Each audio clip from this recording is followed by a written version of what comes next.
I am officially now drug-free.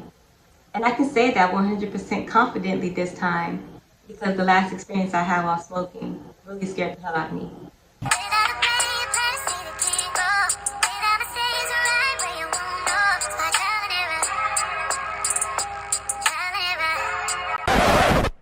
So I'm at home chilling, watching a movie, and my weed man that lived in the apartment hits me up. He's like, yo, where you at? Whole time, he's parked out inside in front of my apartment next to my car. So he already knew I was at home.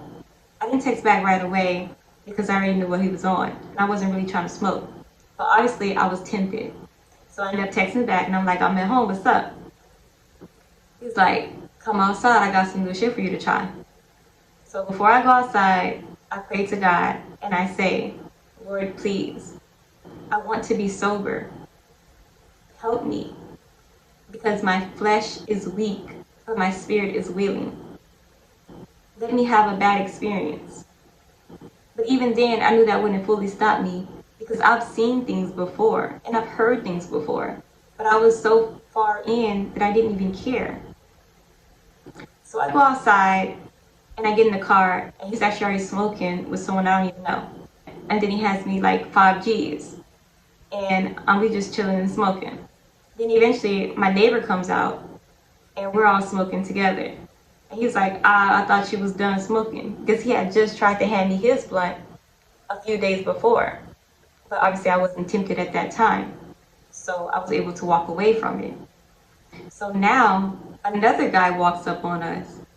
And it was the same guy that he was actually on FaceTime with the other night when I asked were they together. So once again, I'm peeping the vibe and I could tell that they had some kind of freaky stuff going on. He was obviously on the DL and he was already battling a demonic spirit.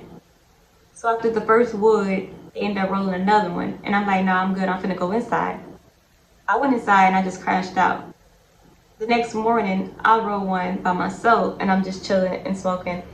And I had a full-blown conversation / argument in my head. You know how in those movies, the little angel will pop up on your shoulder and the little demon will pop up on the other, representing the God and the devil?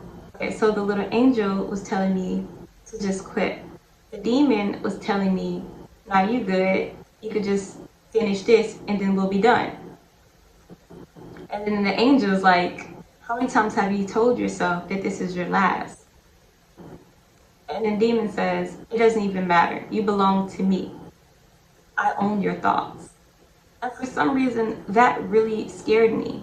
Because for a second, I didn't have control over my thoughts. I've always heard that drugs are a gateway for the demonic spirits, which may explain why I've always seen things when I was high. But once the enemy told me that he owns my thoughts and I belong to him, it really scared me, especially during this walk while I'm trying to walk with God. So I take the blunt out of my mouth, put it out, grab the weed, my guards, and everything, and then I walk to the dumpster and I just throw it in there. And that's how I knew I was done for sure, because usually I'll hide it for like emergency stash or something. But at that point, I didn't want to be near it. I didn't want it in my home. And once I threw it in the dumpster, that was a really big deal for me. Because I'm talking about, I was a certified pothead. Like I could smoke a whole zip within less a week. I could roll a whole blunt while I'm driving with my knees. I would smoke when I wake up, before I eat, after I eat, and when I go to bed. I was so addicted, and I'm just so grateful and so proud of myself to know that I walked away from that. And if I can do it, you can do it too.